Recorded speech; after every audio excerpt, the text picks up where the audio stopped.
நடக்க இருக்கிற சுடர் குமரவேல் கல்யாணம் கண்டிப்பாக நிற்கத்தான் போகுது அப்படின்னு உங்களுக்கும் தோணுனா இந்த வீடியோவுக்கு லைக் பண்ணிட்டு வாங்க நாளைக்கான ப்ரோமோக்கான ப்ரிடிக்ஷன் என்னன்னு பார்க்கலாம். பாண்டியன் ஸ்டோர்ஸ் கடையில் வியாபாரம் பார்த்துக்கிட்டு இருக்காரு சரவணன். அந்த சமயம் பார்த்துட்டு கதிர் உள்ள வர பாண்டியனும் என்ன டிராவல்ஸ் ஆஃபீஸுக்கு போகாமல் இங்கே எதுக்கு வந்திருக்க அப்படின்னு கேட்குறாரு. அப்பா அது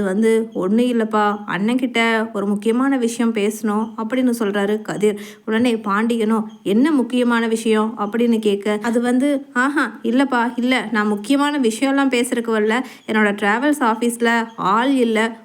ஒரு மணி நேரம் அண்ணன் அங்கே வந்திருந்தா பரவாயில்லப்பா, அதான் ராஜியும் வேலையில் ஜாயின் பண்ணுறதுக்காக ஏதோ சர்டிஃபிகேட்ஸ் எல்லாம் கொஞ்சம் வாங்க வேண்டியது இருக்குன்னு வெளியில் போயிட்டா, எல்லா டிரைவர்ஸும் வண்டி எடுத்துகிட்டு போயிட்டாங்கப்பா, எனக்கும் அதை விட ஒரு முக்கியமான பேங்க் வேலை இருக்குது அப்படின்னு சொல்லிட்டு கதிர் போய் சொல்கிறாரு. உடனே பாண்டியனும் என்ன பார்த்துக்கிட்டு இருக்க, அதான் கூப்பிட்றான்ல போயிட்டு வா, இங்கே நான் இருக்கேன், நான் பார்த்துக்கிற வியாபாரத்தை அப்படின்னு அங்கே பாண்டியனும் சொல்லிட உடனே சரவணனும் என்னடா கதிர் டிராவல்ஸ் ஆஃபீஸ் கூட்டிகிட்டு போகிறேன்னு சொல்லிட்டு இங்கே கூட்டிகிட்டு வந்திருக்க அப்படின்னு கேட்க உடனே அண்ணே வானே அப்படி போய் உட்காந்து பேசுவோம் அப்படின்னு அந்த மரத்தடியில் போய் கூட்டிகிட்டு போய் சரவணனை உட்கார வச்சு பேசுகிறாரு கதிர். அதே சமயம் ராஜி எங்கே இருக்க, வந்துட்டியா அப்படின்னு கேட்க இதோ நான் வந்துட்டேன் கதிர், பக்கத்தில் வந்துட்டேன் அப்படின்னு ராஜியும் கதிர் கூட ஜாயின் பண்ணிக்கிறாங்க சரவணன் கிட்ட பேசுகிறதுக்காக. அப்போ சரவணன் என்னப்பா நீ ஏதோ சர்டிஃபிகேட் வாங்க போகிறேனோ, அதே சமயம் அவங்க ஆஃபீஸில் யாரும் இல்லைன்னு சொல்லி என்னை 1 மணி நேரம் இருக்கிறதா கூட்டிகிட்டு வந்தா கதிர், இங்கே கூட்டிகிட்டு வந்திருக்கான், கூடவே நீயும் வந்திருக்க அப்படின்னு சொல்லிட்டு ஒரே சர்ப்ரைஸாக கேட்குறாரு சரவணன். உடனே அங்கே கதிர் சொல்ல ஆரம்பிக்கிறாரு, அண்ணன் உன்னோட ஃப்யூச்சரை பற்றி நீ என்னென்ன முடிவு பண்ணியிருக்க அப்படின்னு கேட்க உடனே சரவணனோ என் ஃப்யூச்சரில் என்னடா இருக்குது, இனி நான் எதையுமே முடிவு பண்ணுற அளவுக்கு கூட என்னோட லைஃப்பில் ஒன்றுமே இல்லையே அப்படின்னு சொல்லிட்டு சோகமாக சொல்ல இல்லைண்ணே இல்லை, எல்லாத்த விட நம்ம குடும்பத்துக்கே ரொம்ப ஒரு ஃப்யூச்சர்னால் இப்போ அண்ணி வயதில் இருக்கிற அந்த குழந்தை தானே, அதனால் அந்த குழந்தைய நம்ம வீட்டிலையே தானே நம்ம வளர்த்தணும் அப்படின்னு கதிர் சொல்ல உடனே ராஜியும் ஆமாம் அதை பற்றி எங்களுக்கு பேசுகிறதுக்கு உரிமை இல்லைனாலும் அந்த குழந்தை நம்ம வீட்டு வாரிசு, அந்த உரிமையிலாவது நானும் கதிரும் இதை பற்றி உங்ககிட்ட பேசலாம் இல்லையா அப்படின்னு ராஜி கேட்க உடனே அங்கே சரவணன் சொல்கிறாரு சேச்சே என்னப்பா ராஜி இப்படி பேசுகிற, உங்களுக்கு இல்லாத உரிமையா, நிச்சயமாக என்னோட நல்லதுக்காகவும் என் குழந்தையோட நல்லதுக்காகவும் தான் நீங்கள் பேசுவீங்கிறது தெரியும் சொல்லுப்பா, ஆனால் என்ன இருந்தாலும் அந்த கேடு கெட்டவ மயிலை பற்றி மட்டும் என்கிட்ட பேசாமல் என் குழந்தைய பற்றி நீங்கள் என்ன சொன்னாலும் நான் சரின்னு ஏற்றுக்குவேன்ப்பா அப்படின்னு சொல்லிட்டு ராஜி கிட்ட சரவணன் சொல்ல அப்போ அந்த குழந்தை நம்ம வீட்டில் தான் மாமா வளரணும் அப்படின்னு ராஜி பட்டுன்னு சொல்கிறாங்க. ஆமாம்ப்பா அதில் என்ன டவுட்டு, பிறந்த உடனே நம்ம வீட்டுக்கு எடுத்துகிட்டு வந்துடுவோம் அப்படின்னு சரவணனு சொல்ல உடனே கதிர் அங்கே தானே ட்விஸ்டே இருக்குது, எப்படி ஒரு குழந்தை அவங்க அம்மா இல்லாமல் நம்ம வீட்டில் வளரும் அப்படின்னு கேட்க அது எப்படியாவது நம்ம அம்மா இருக்காங்கல்ல அவங்க வளர்த்துக்குவாங்க அப்படின்னு சரவணனு சொல்ல ரொம்ப பெரிய பாவனை, தாயையும் பிள்ளையும் பிரிக்கிறது ரொம்ப ரொம்ப பெரிய பாவம் அப்படின்னு சொல்லிட்டு சொல்ல உடனே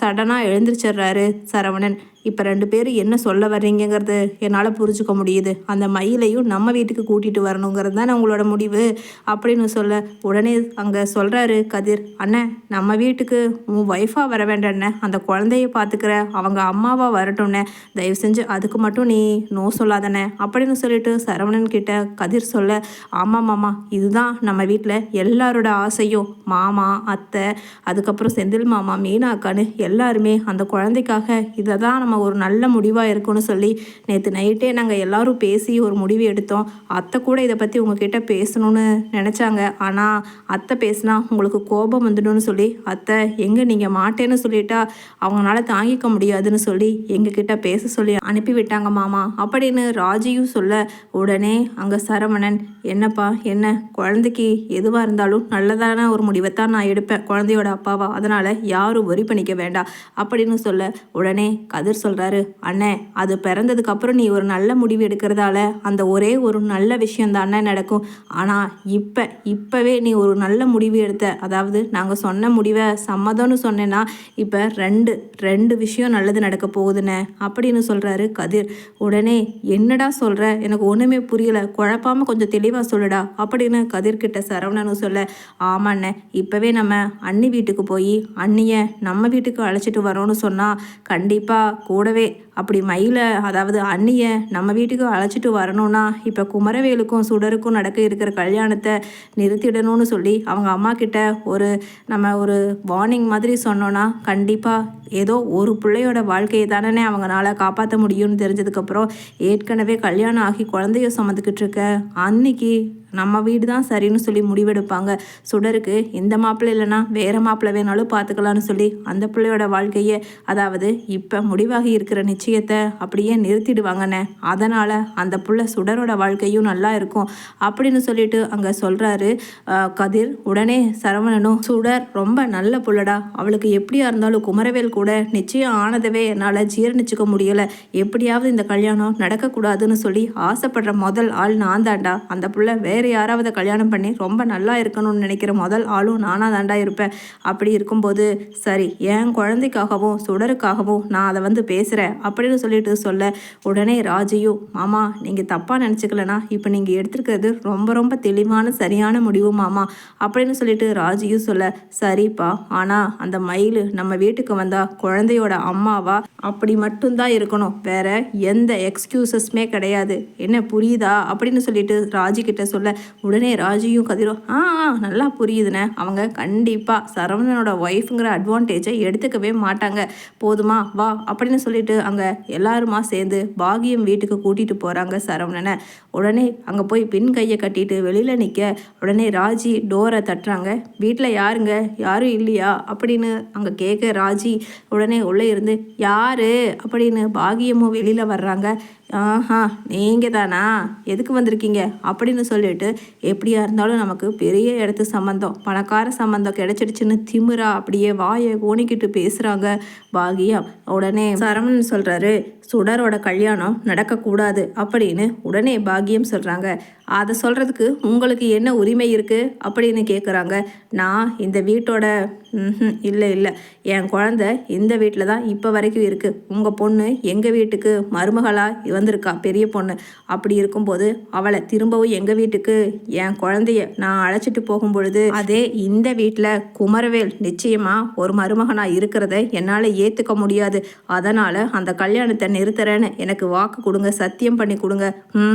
உங்களோட சத்தியம் எல்லாம் ஒரு பொய் சத்தியம் தானே, அதனால் நீங்கள் சத்தியம் எல்லாம் பண்ண வேண்டாம், இந்த கல்யாணத்தை நிப்பாட்டிட்டேன்னு ஊர் முழுக்க எல்லார்கிட்டையும் சொல்லி இந்த கல்யாணத்தை நிறுத்தினீங்கன்னா உங்கள் பொண்ணு மயில நான் எங்கள் வீட்டுக்கு கூட்டிகிட்டு போகிறேன் அப்படின்னு சரவணனும் சொல்ல அதே சமயம் மாமா நீங்கள் என்ன நம்ம வீட்டுக்கு கூட்டிகிட்டு போகிறீங்களா அப்படின்னு கேட்குறாங்க மயிலும். ஆஹா என் குழந்தைய அங்கே கூட்டிகிட்டு போய் வளர்த்துறக்கு அவளோட அம்மாவா உன்னை கூட்டிகிட்டு போகிறேன் அப்படின்னு சொல்லிட்டு அங்கே மயிலுக்கிட்டையும் சொல்ல உடனே பாகியம் சொல்கிறாங்க இந்த பேச்செல்லாம் எங்களுக்கு ஒன்றும் வேண்டாம், என் புள்ள இங்கேயே இருந்துட்டு போகிறா, விவாகரத்து ஆகிறதாகவே இருந்துட்டு போகுது, என் புள்ள சுடருக்கு நிச்சயம் பண்ணியிருக்கிற கல்யாணம் நடந்தே தீரும் அப்படின்னு சொல்ல உடனே சுடர் ஓங்கி பலார்னு அரைகிறாங்க பாகியத்தை. அம்மா வாயை மூடிட்டு இருமா, அக்காவோட வாழ்க்கை நல்லா இருக்கட்டும்னு சொல்லித்தான் நானும் நீ சொன்னதுக்கெல்லாம் தலையாட்டிக்கிட்டே இருந்தேன், உனக்கு பாரமாக இருக்கக்கூடாது, அக்காவாவது நல்லா இருக்கட்டும்னு. இப்போ அக்காவுக்கு அருமையான மறுபடியும் பழைய வாழ்க்கை கிடைக்கும் பொழுது அதை தட்டி விட்டுட்டு என்னோட வாழ்க்கையிலையும் சேர்த்து 2 பேர் வாழ்க்கையிலையும் ஒட்டு மொத்தமாக மண்ணள்ளி போடணும்னு நினச்சிக்கிட்டு இருக்க, உன்னோட திட்டத்தை கேட்டுட்டு தலையாட்டிக்கிட்டு இருக்க. இன்னும் நாங்கள் ஒன்றும் விவரம் தெரியாத பிள்ளைங்க இல்லைம்மா, அக்கா நல்லா இருக்கட்டும், அக்கா பிடிக்கா பேகை முதல்ல நீ மாமா கூட கிளம்பிப்போ, இப்போதைக்கு குழந்தையோட அம்மாவா உன்னை கூட்டிகிட்டு போனாலும் பரவாயில்லை, எதிர்காலத்தில் மாமா மனசு மாறுவாருன்னு எனக்கு நம்பிக்கை இருக்குது அப்படின்னு மயிலை கூப்பிட்டு தனியாக சொல்லி கையில் பைய கொடுத்து அனுப்ப உடனே அங்கே பாகியம் ரொம்ப ஒரு மாதிரி அப்செட் ஆகி நிற்க உடனே சுடர் மாமா நீங்கள் ஒன்றும் கவலைப்படாதீங்க, எனக்கும் குமரவேலுக்கும் இனி கல்யாணம் நடக்காது, இப்போ தான் எனக்கும் ரொம்ப சந்தோஷமாக இருக்கு மாமான்னு சுடர் சொல்கிறேன்.